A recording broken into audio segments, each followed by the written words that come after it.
Hi, hello everyone, and welcome back to another edition, a really incredibly important edition of the Author You, your guide to book publishing podcast. With me is Charles Brakefield today, and we're going to be talking about something that if you are online, if you have an email, if you have a book, you have been touched by our topic in some way, sometimes many ways. But I always like to start with a quote from my Snappy Sassy Salty uh, for success for authors and writers. And it's going to tie on with this very simply: the internet for the author is this town square for book marketing today. And we're going to go on how things have gone wacky because Charles is got cyber action in his DNA. His background has been involved with the internet and the warfares that have gone on. And our topic today is scamming and the online scamming that is bombarding your email boxes, that is coming through social media. And it has been so exasperated by AI and the onslaught of what you're getting. And you may get an email saying, "Hello, Sue, your book, blah, blah, blah, blah, is the essential guide that every woman in the workplace should have." And they go through all these other things. And all they've done is they've gone in and taken stuff from your details page on Amazon, most likely, and other things in their robotic scouting, and then thrown all this, kissy kissy stuff at you. And it's all BS. I'm just telling you, it's all BS. So that's our topic today. What's going on? Why is it going on? Yeah, think money, okay. How to look at red flags so you can immediately block and delete. And everything else Charles is going to throw at us. I'm also going to identify some of the top scammers that have come in, predators that have come in through this past year. So, Charles, you ready to go? Yes, ma'am. All right. So, Charles, just I want to give you his website. He is also an author, by the way, everyone. 30, count 30 books. He's got two more in the works. Most of his books have been co-written with the fabulous, or the former fabulous, who passed this past year, Rox Berkey. And Charles has been really kind of the core that held a lot together, brought a lot of imagination and creativity in their fiction series, and now he's going to open up a whole new series junket for thriller and action readers. So with that said, Charles, let's start. Where should we start? Well, when you and I talked a while back, and you said, "I can't believe the onslaught. They sound so good." I said, "Well, let me do some detective work on it," and we did. And what it turns into is the Song of the Sirens, which is Oh, yes. and a small snippet out of the book by Homer, the Odyssey. This is all about social engineering, ladies and gentlemen. What you're going to get a good dose of during this next hour is how they plan to get past your your normal suspicions. It's cybersecurity, getting past cybersecurity with just a smile. But if it sounds too good to be true, you're right, it is.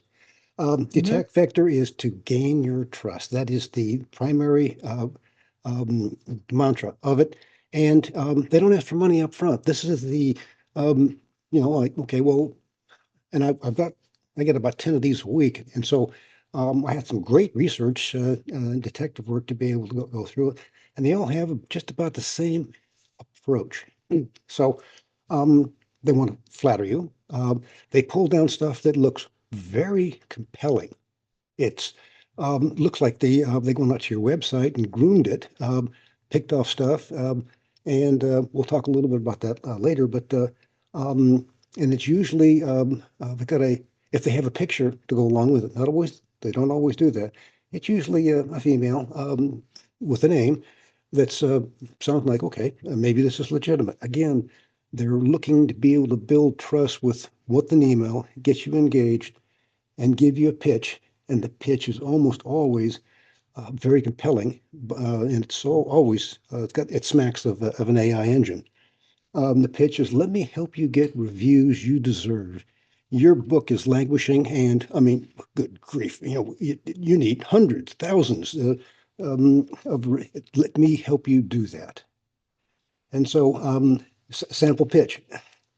Hi, from Rox and Charles. Hope you're both doing well. I organized the Fenway Book Club here in Dundon, Mm, Florida, a spirited mm, community of readers, blah, blah, blah, blah, blah. And the way your book, and they put in the title in there, just, weaves together themes of loyalty, deception, moral conflict. It's, you're practically weeping by the time you get to the end of the pitch. And they put in, and this was the part that stumped me. Event organizer, Fenway Book Club, Fenway Hotel. Here's the address, and here's, next meeting is in 2 days. They want you to be able to, or me, to attend. action, I said, action, I, right away, right away. yeah, it's like okay, no time to think. You gotta move quickly. This is Mm, classic spam. This is classic attack vector. Um, the art of the con is the overall pitch that we're going through here. Um, I pulled the sneaky one on them. I actually reached out to that location, found it, and it's legitimate. This is, like, huh, really? Gosh, I feel really good about myself. They want me on the, and so I sent a note to them. It says contact us, and said, gee, thank you for inviting me. How would do you have how much equipment do you have to be able to support this remote? Because I can't get there in time. Very polite note back from the manager, and he goes, "Pardon me, excuse me, do what? I've never heard of these people you talked about. You forwarded me the email. They don't exist. We don't have anything booked like that. This is a con. mhm. All legitimate, right down to the part where if I hadn't done that, it would have been plausible." Okay, so Ouch. yeah, A those are the giant things. ouch is coming. Yeah, it's the reputable approach. They pulled the stuff from your Amazon description. They could pull it from your personal information on Amazon in out of Author Central. They Mhm. could go to your website, and we've always been taught, put some neat stuff out there that nobody else would know. Okay, it's pirating that and then parroting it back to you, Yep. making you think that they have studied you and you're being worshipped. Um, the bogus Oh, pitch. doesn't an author love that? Yeah, we're particularly struck by they throw in the flattery, the bogus pitch, and you know, and they get down to the part, and then what I've been doing, just for most of these, this one was very clever, and I want to make sure that you guys could see it. Here's another one from the London Philosophy Club. They Ooh, did the same thing, and oh, and by the way, there's a participation fee for coordination, marketing, and it's going to cost you $200. Warm regards, John Perry. And this is $200 for, you know, so I title. started prowling it, that location, the London Philosophy Club. It's another one of those, they exist. Now this is very cagey. They're camping onto legitimate, and I've got another one from an author where they said, "Hey, dude, you and I are in the same business," and out of blue, petitioned me, just like this the London Philosophical Club. Um, and when you go to look at them, just like that, the hotel, they're there. Mhm. There is legitimate, but if you start to pull back the curtains a little bit, say, all right, let me see who's part of this organization. Is there a way to Wow. contact them? And then I parrot it, I send it back to them, and invariably I get the same thing. No, nobody exists. There's nobody home by that name. And so asking for money up front was kind of bold. Usually, what they do is they take their time schmoozing with you, trying to get you to bite down for stuff. Mhm. And then it's usually the same kind of pitch. Oh, yeah, they said, well, I can't pay for reviews. Are you crazy? Amazon will throw me, and all the children out the bus window. They said, oh, they said, no, no, no, no, no. What you have to do is you put it in their tip jar. I said, huh? Well, we tip them for coffee, and we don't call Oh, it. tip jar. Uh, yeah, it's a virtual tip jar, and it's usually $20 a head. And said, how many people do you want? Now, if you really want to, have some fun with them Whoa, and yank their chain, like I do, um, I said, oh hundreds. well, I want all of your people. I'll pay $20 a head for their tip jar. And where can I send the money? And they were so flummoxed by it that request. They sent back a note almost immediately, and they didn't have it graded by the AI engine. So, it was mostly consonants. Vowels were absent, and it's like, somebody just gibberish. Like, we be jamming, we dump this. Take, well, yeah, when can I get the money? It's sort of imprint. You had to read between the Oh, lines to be able to get it understood. But oh, he wasn't using his AI engine to groom his response, and so oh dear. another dead giveaway.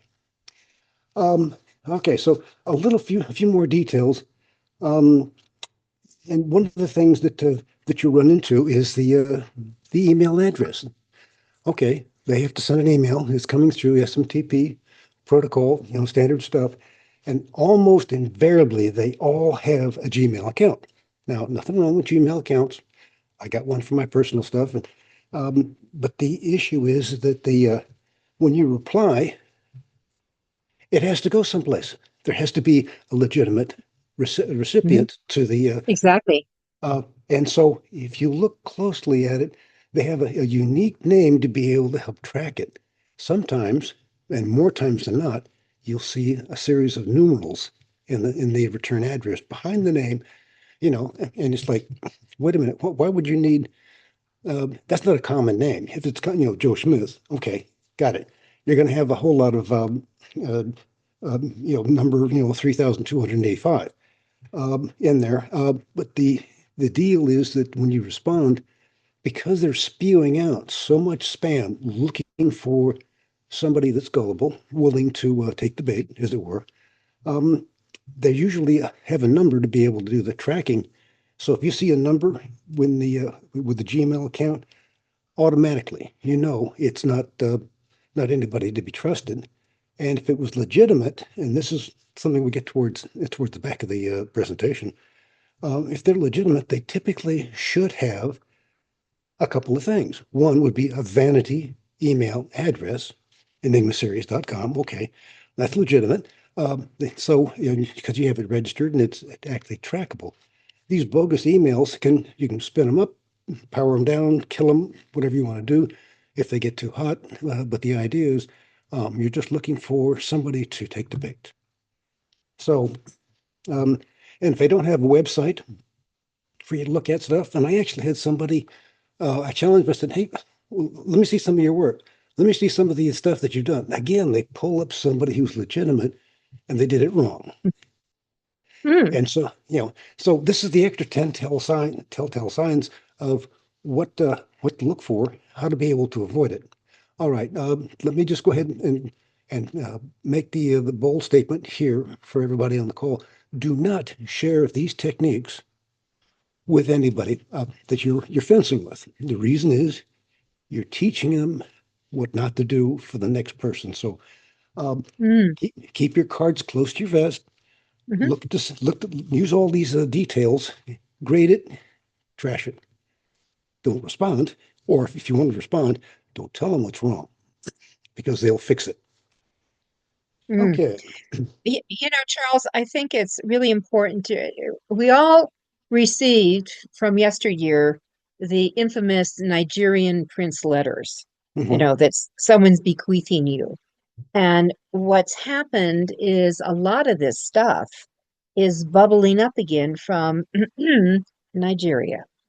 And that some of these promotional things are referred to the Nigerian third parties, and they're called assistance, employment, and they like when they're asking for their that $200 or the $20 tip jar or whatever that is that they will refer. And one of the bad banks that we have really come across is something called the lead bank, or you could pronounce it lead bank because that's what's going to happen to your money. It's just going to drop lead. But they're coming through that area. And what I'm seeing, I'm experiencing it. I know you're experiencing it. I know a lot of you out there experience these multiple emails every day, at least week, but I get them multiple day, and they're incredibly persistent. I mean, they have it's all in caps, persistent. And they're willing because they're using AI, and what Charles was experiencing was his example here in lengthy email dialogues to go back and forth to kind of maybe soothe any misgivings that you had. But we're seeing like four key areas. One, it's general just marketing PR officers that they're going to get you Goodreads promotion. They're going to increase your Amazon optimization. They're going to increase your book reviews. Their Charles example, like the book club impersonation, totally fake in most cases. And then the idea of we're going to getting you reviews, the private review communities with i.e. the tip jar, that is huge coming in. And also that it's because of the deep fake videos that can be done, that you'll get an endorsement from a famous author or a persona or a celebrity that comes across. So those are all happening. It's alive and well and kind of out of control is what I think on Yeah, that. I mean, So Judith, remember that show we were at there in Denver, the first one. I went back to you know take a health break, and I came back, and there on the one of the shelves was this author that had reached out to me and said, "I've got all this neat stuff going on," and um, what it turned into was that they were trying to get me to be able to buddy up with them. And then mhm. I said, "Boy, let me know if I can, tell me how to be able to get my stuff into the movies." And he goes, "Well, go to these people." And I went, "Wait a minute, wait a minute." So I went ahead and tried it. He said, "Here's the people I use." And it was very well orchestrated. I mean, it was an excellent con. And so I sent them a note. This was like on Friday, and then Friday night, they're replying, and they said, "Oh yeah, we do all this. We do tons of neat stuff. We'll do this." And it basically was like, "Okay, we'll get you reviews. We'll get you introductions to it." This looks like those spam things I've been getting all throughout the week. And so they were impersonating a legitimate author to be able to push you towards their marketing team that they said was the way that he had become a Netflix movie, and they were the same way. They responsive, able to communicate well, and no website. So that was the first thing, and of course, there was a Gmail account, and I'm like, boy, you know, if you weren't really sharp, it'd been easy to fall for. So, um, what I'm trying to convey here is there are some legitimate attributes that they're pulling from to be able to add credibility to their pitch, hoping that you'll go along with it, and then, oh yeah, of course, if you want to give us the stuff for the reviews, it's going to be 10, 15, $20 for the tip jar for each one of them. And and you have to drop your book to zero for the time frames for them to be able to download it. Because I tried that. And I said, well, how many books are they going to buy? Oh, well, you have to drop the price. You know, they won't spend that money. If they won't spend that money to be able to pick it up for 2.99, or I said I'll be generous. I'll drop it to 2.99. He said no, it's going to be nine. It's going to be free. So Hmm. um, that's the other telltale sign of we're not going to spend any money. We're going to just fleece you. Yeah. Oh, Well, they will love you until your credit card runs out, I like to say. You know, you on yeah. those. Charles, another one of the scams that it's been a while since I've seen it, but I saw it resurface just the other day was the out of the blue email from someone that it had a glorious statement that I have got multiple book orders from several bookstores for copies of your books, and of significant amounts. Well, if you know anything about the bookstores, that the only time they're going to order a few hundred or many hundreds, if you are at the top of the list on one of the main charts, i.e., the New York Times. So if Rebecca, I'm going to use a fiction author, top fiction author in the fantasy arena, romantasy arena, Rebecca Yaros. She's a Colorado author. She was inducted into the Colorado Authors Hall of Fame last fall, and that people were lined up to get her books. Barnes and Noble was selling her books at the event, lining up. They brought in several hundred books. All right. You've got to have name power for any bookstore to say, I want several hundred copies of your books. And I know our egos love to be stroked, but this is a scam and it's growing. And at a bookstores know where they can get books. And most likely they're going to go to a distributor like Ingram and order them directly. Don't fall for this one at all. Okay. Yeah. Or do what Okay. Charles did when initially, when we started off. He called the book club. What was the first book club you mentioned, Charles? Oh, it's the Dundon Yeah, book club book club. that was in Yeah, this hotel there in Florida, and just reach out to him and just say, and I actually had a colleague of mine that was she had fallen for that particular routine, and it sent them the reviewer money and said, "Okay, I'm going to get you this setup in at this hotel in, of all places, London." She's based in New York, and I went, "What?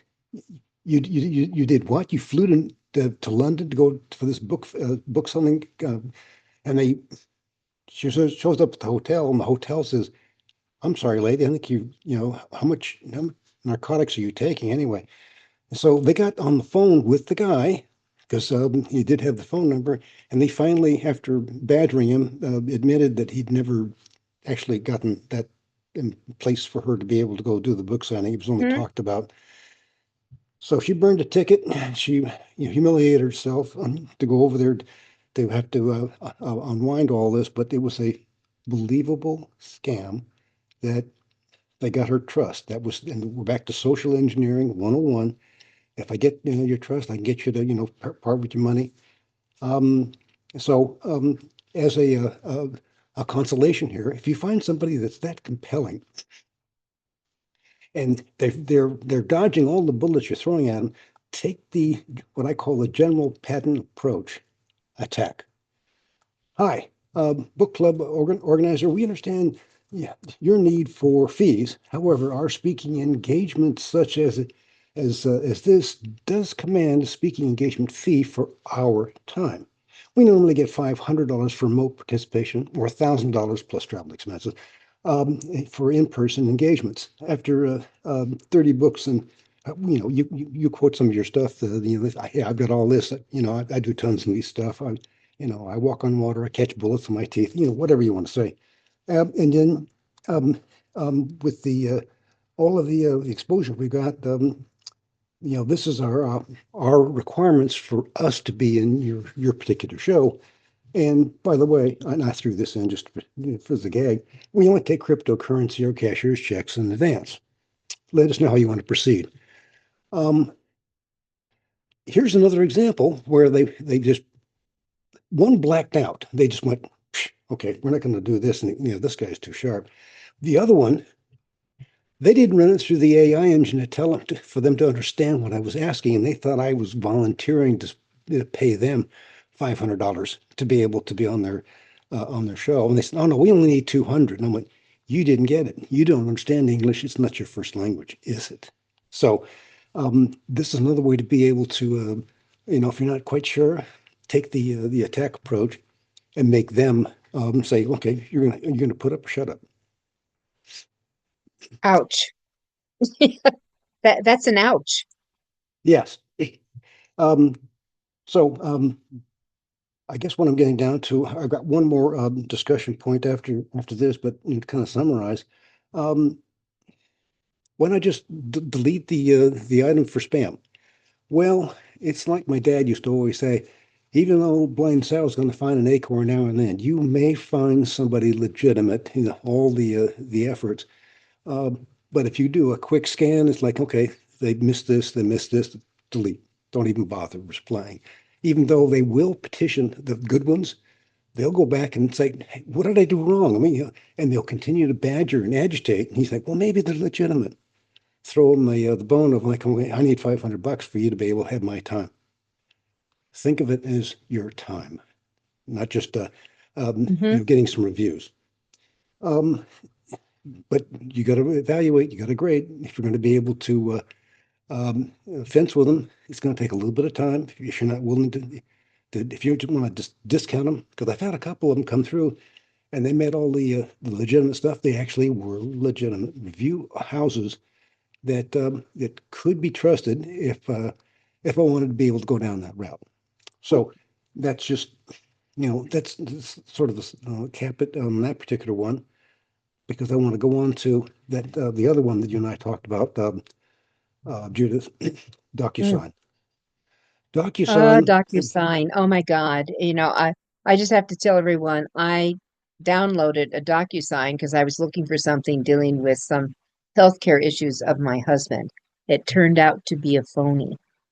It turned out to be a phony and interjected malware into my computer. By the time it was done, they had been able to penetrate several of my other accounts and we eventually got some of stopped it and from but they were after thousands and thousands and thousands of dollars through my bank that they were able to come in a back door and all through DocuSign. So now what I do, this is my solution, and then not turn it back to Charles, is if anyone is going to send me anything, whether it's the DocuSign or anything like that, they forewarned me. I said, you have to tell me exactly when it's sound, and you're going to be online with me on the phone as you push that button so I know it's you coming. Otherwise, I will not open it. And I get yeah. this stuff all the time. So DocuSign unfortunately fits the actual MO of malicious malware spam, Yep, and because it's from strangers, yep, demands an urgent action, and yep, contains a link for you to click on. OMG. yep. That is the kiss of death on anything that comes in that way. But the Hmm. DocuSign, my God, they're and what they've started doing is their impersonations of DocuSign signatures. Credentials have been harvested and repurposed by somebody who is sending you something that we would classify in the digital world as naughty. Um, Yeah, naughty, yeah, naughty. And naughty. the thing about DocuSign is that the signatures they come through, they will penetrate the firewalls and the spam detectors cleanly. You don't stop them with those typical defense mechanisms because they're DocuSign. They look at the header of the say this. Oh, So it's like okay, and dig in if you want to dig in just a little bit further than that. A lot of the malware that's being generated now is now AI enhanced, and so what they use is some techniques. And I won't go into all the mind-numbing nonsense that I always go into, Judith, because You know how I am. I like to boil the ocean. Um, Yeah. uh, but it's they've made the code so that standard signatures don't come through. They they changed the code dynamically using the AI Oh, tools so that but that's the way your firewall works. Okay, if it matches this pattern, kill it. If it's good, send it on through. Um, and so they're using the tools that the good tools for bad purposes. And as Judith said, the only way to be able to do this, do not accept a spurious DocuSign. This is quick, quick, quick. Do this. I'm from the bank. I'm here to help you. Um, get on the phone. Use a secondary communication string, not the same one, um, uh, so that you can verify. Did you send this to me? Well, let me check with the legal department. Nope, nobody sent that through. Okay, hang up on them, and hit say it's bogus. Their credentials, actually, you need to let them know your credentials have been compromised. You're sending somebody sending through stuff under your DocuSign credentials, and it's probably got a heavy-duty virus that's waiting to attached. attach, Mhm. waiting for you to click on it, download it, freeze your machine, seize your bank accounts, and it's so you set up, as Judith indicated, set up the conversation, say, okay, we're going to exchange this. Did it come through? Okay, here's what I'm seeing. Verify before you accept something like this, because if it comes through the way that this is being engineered, you will lose. hmm I think that that's so important to stress that. I mean, I didn't tell them the amount that they got into, and we retrieved a great deal of it was $27,000 with one of those things, where they were able to get into so many different things by the cross polluting. So, one of the things I'd recommend to all of you, if you have not got alerts set on your individual bank, savings, credit union, wherever you have cash or anything that can happen, and then set them ridiculously low, because one of the games that we saw that they started with a full month before the attacks, the true attack started, was for an amount of like $900 to see, and I move those amounts often, that kind of thing, from my own accounts. I mean, if you have a mortgage, it's over $900, so you drop it way down. And I put on all my accounts, we dropped them down from anywhere. I think the highest was 100. I even have a $5 limit on one of the accounts that would warn me that I get the alert, and you have your alerts come across.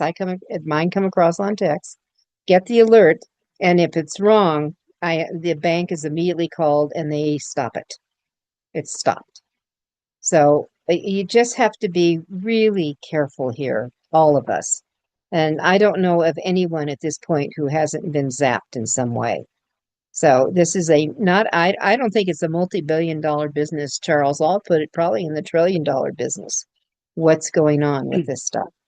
Actually, it's what Oh, we you have a number for us. Okay. well, yeah, I actually do have a number for you. Hang on, Ah, let me fetch it because it's really wretched, to be honest. Let's see. right. And I also want to share there's a couple of other big scams that come along from, like, we're going to feature you in our magazine. You want to, and of course, and you keep going in, and there's always a cost to it. There's always a cost to it. Yeah. And then some of there's an empire I want to give everyone this name, because that you want to find out if this person is attached, and you can do it partially with a Google, but it's even hard to get because Google no longer does searches. It just responds. It's an answer machine now, if that makes sense to you, because it's all AI. But there's a character by the name of Alwyn, Alwin. I'll spell it again, Alwin. The last name, and I never know on some of the foreign names how much I fracture them, but it sounds like Gananaraj. So G is in George, Naraj. So Gnaraj. And that they talk all this phenomenal marketing proposals, all that, and it's a crock. And you have to really, um, when in doubt, bail out. That's what I'm going to tell you. And then Charles said Hmm. it in the beginning. If it sounds too good to be true, it isn't true. On all this. Okay, Charles. All Oh, right. do we So have our magic number? this is just cryptocurrency scams reached Oh my unprecedented God. levels in That's 2025. Illicit addresses receiving at least 14 billion, B as in boy, billion on chain, a figure projected to exceed 17 billion for this next year. Um, and mm, that's impersonation scams have exploded 1,400% year over year.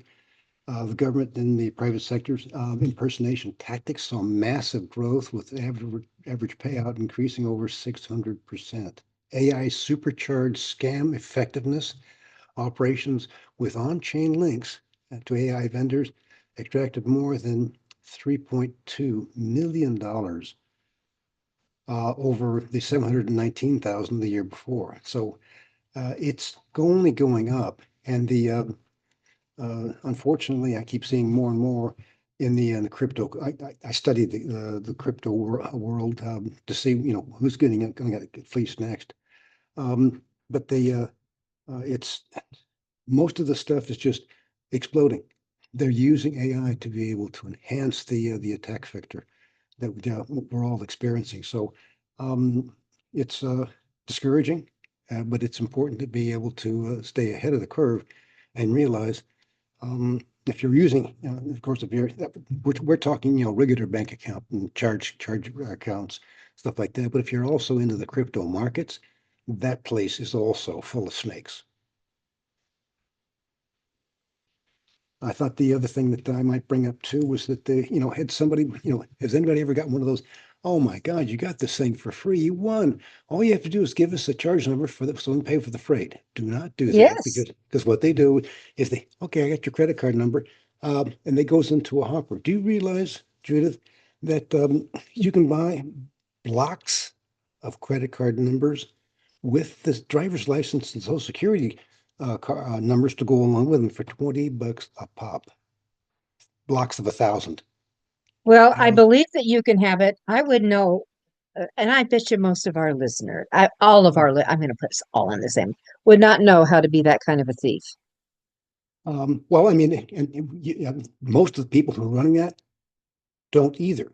What they do is, this is the ghastly part about it. They're Oh, actually wholesale companies. What they do is it's scam for a infrastructure for rent. Basically, you can go to, say, hey, um, they buy wholesale the numbers they want to be able to do. If they go someplace that will host their spam service to be able to dodge the good guys, and then continue to spew out the stuff and help you harvest your the money you paid out for those credit card numbers that were stolen, and all you have to do is just do the numbers, and that's how the spam.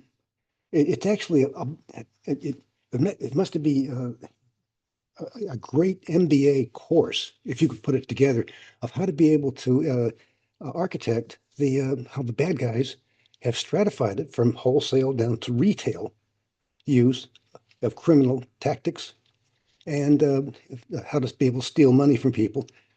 And that's, there's a whole infrastructure on how to be able to do that off of the dark net. Charles, here's the curiosity factor. Mhm. Certainly in America, the biggest online company would be probably Amazon. Is that right? Um, Sales, retail? for for what infrastructure? I mean, because you can get infrastructure from Amazon, Microsoft, Oh, I um, know it, but Google. for the retail operation side Yeah, of Amazon that can sell yeah. anything, including your kitchen sink, Hmm. and you can buy it there. And I don't know. I don't have the number for Amazon's gross sales, how much is theft? If you're telling me that anybody can go buy, if you know where to go, I guess you need to know where to go. Block of stolen credit cards and go shopping. Yeah, I How mean, how much? well, and that's what a lot of what they do. I mean, that's why they, as soon as you find, if you're diligent about your card, I mean, of course, there's people that all they do is harvest numbers. For instance, um, I'm in a Wi-Fi play area, and I do a transaction for with a wireless device.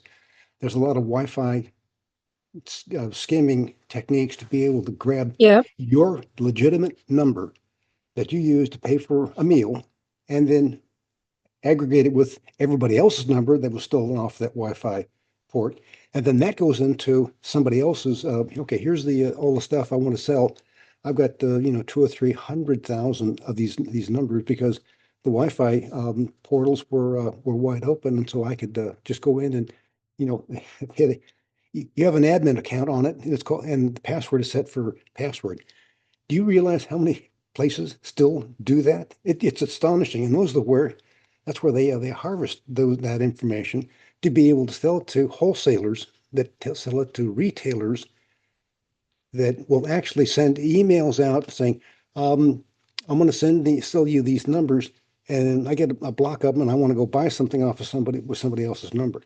It's like this huge uh, business model from the dark net, all set up and running so well, as a matter of fact. I mean, all right, you want to buy credit card numbers? Fine. You Is want there to, a term, Charles, is there a term for when they're able to do that, the geography skim, like for a Mhm. restaurant? Yeah, Is there can someone literally have a magic thing, let's say, of all these people who are paying by credit cards in a single restaurant, that they could pick those all up in that restaurant? you can work it backwards. Yeah, you actually can, Wow. if you know Wow. that there was something that was going on. There were, the landscape was littered with retailers that for the last 5 or 10 years that foolishly deployed Wi-Fi in their point of sale, and that's exactly where the target is. So, they can harvest all the swell information because they don't have any security settings. So everybody has to go back in there. The ones that I think Target got hit for, you know, Mm, a huge amount of money where um, they had tracked it back to the fact that they had wide open Wi-Fi access in their stores, and that's where a lot of the stuff was being harvested for the bad guys. mm. I had a very interesting conversation with someone who, a marketing company, and that they had a program, a system. Like I was talking about, I sell books a lot of times in bookstores, and that they said they could identify, number one, a bookstore that I was in or would be in, and they could able to, and I can't remember what he called it, geo something. They could identify during a period of time um, all the people who have their locator on. This was it. Your locator on your smartphone. They could identify everybody who had been in the vicinity of that store. Yeah, And then they could go out and repitch to those people with ads that you would be in the store the following day or so. I mean, my mind was boggled. yeah. You Um, can do what? well, I mean, like you and I were talking when we were up there in Denver. So be careful about setting up the NFC, the near field communications on your cell phone. And you said, well, what was the deal with that? Well, the NFC on your cell phone uses a Bluetooth, technology and allows you to be able to um, share information. It works also to your detriment because, like in airports, there are, or any place where you have a lot of folks that have NFC turned on to be able to use the credit cards and their bank accounts for debit or credit activities right from their cell phone. it's wide open for somebody to walk by and say, okay, is this, if it's open, that's an open door. I can walk in through that NFC connection with that phone, and start harvesting their stuff, export it because it's a two-way street. And that's the other problem with that. So turn, and if you're not using it, turn off NFC, near field Is it called, communications. is it called NF, NFC on the phone? NFC, yeah, it's on the phone. And Okay. so And so why would you have it on then? if you're doing transactions where you want to be able to use your cell phone to be able to pay for something, Huh? um, or you're You mean expecting, like you mean like the electronic wallet? yep, exactly like that. So if you hold up your wallet to the little device, device Hmm. to to suck the money out, your NFC is on? If you're going to pay that way, that's the way to do it. And so when I'm using Square to collect money from people Yes. at the Yes. book fairs, Yes. I turn that on so that I can actually grab the chip from their credit card. It just tap method. It taps it. Basically, what it's doing is you're doing a wireless transfer from the Hmm. credit card because you're within the 6 feet and the Bluetooth limit. Right. Uh, Right. and the NFC is taking that information, uploading it to my financial source for the banking, Yep. Yep. collect the money, do the transaction. Okay, we all good? Send the receipt to them. Yes, okay. NFC is used for being Yeah. able to do that. Whoops. Okay, so what you're saying is be on alert, and what you have to do is turn it on only Only when when you're going to use it. necessary. Yeah, only when you're going to use it, and then turn it off. So you're Yes. not vulnerable. Okay. Everybody. So, and here's what I suspect, or if they're shoppers, or if they're going out to dinner, or they're doing whatever, some people probably have it on all the time and are oblivious to the vulnerability that they're doing. Is that safe to say? And and that's usually the kind of people that like to. I won't deal with my bank on a cell phone. I've never gotten. Oh, no, no, no, no. I'd rather eat a nail than do that. It's got to be. I want the paper. I want to hand over a check. I'll use a credit card. That I trust because they've got their back end systems looking for anything outside my buying parameters. You know, I'm not Hmm. buying a Mercedes for shipping to the Middle East. I'm Oh, just not going to do it. Okay. And so and I've actually been called. I was in Turkey one time. We're trying to buy some really rugs. nice rugs, and Yeah. they said no, no, this doesn't fit his profile. I had to get on the phone and explain to him, excuse me, monkey boy, open this up, or I'm going to eat your face.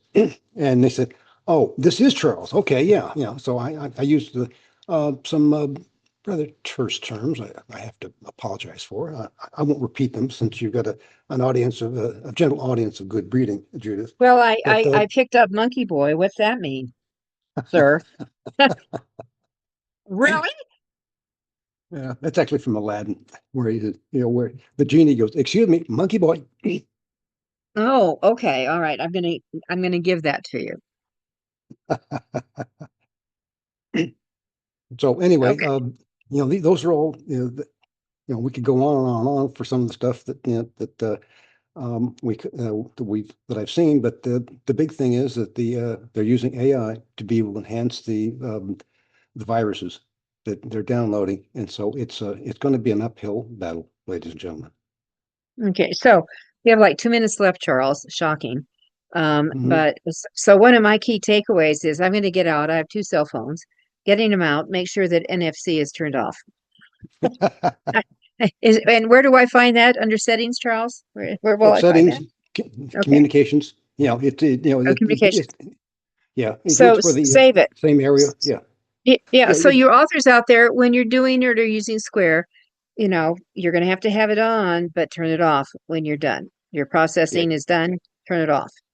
yep. Um, and I think that's smart because the skimming is huge, that people and going on. And it's just like what I learned today about oh, I could, they could scan everybody with a cell phone. I guess the same kind of thing that Charles is talking about, and now they can send them text messages, um, or an ad that's been made via text messages. Mm, That's what they do. So maybe, uh, the sharks are out there, everyone. I think that's the thing you need to remember. All right. One last yeah. thought, Charles. Uh, don't let them get to you. Verify. Verify, Verify. don't trust. Yeah, I mean, don't, no, no, this is a change on the Ronald Reagan statement. Oh, Don't trust, just go verify. Then hmm. still be suspicious. Okay. And because people can get compromised, even still, and can be carrying around. So it's a scary world, everyone out there, and you've got to be careful. The scams are only gonna continue in this process. I want to encourage all of you, if you are not subscribing to Victoria Strauss's Straus, buyer beware, author beware. You want to make sure that you get online to have that. And for the writer beware, she has a excellent blog. She has a detailed kind of a year end of all this is the worst of the worst. We've covered some of them, besides other things in this discussion today.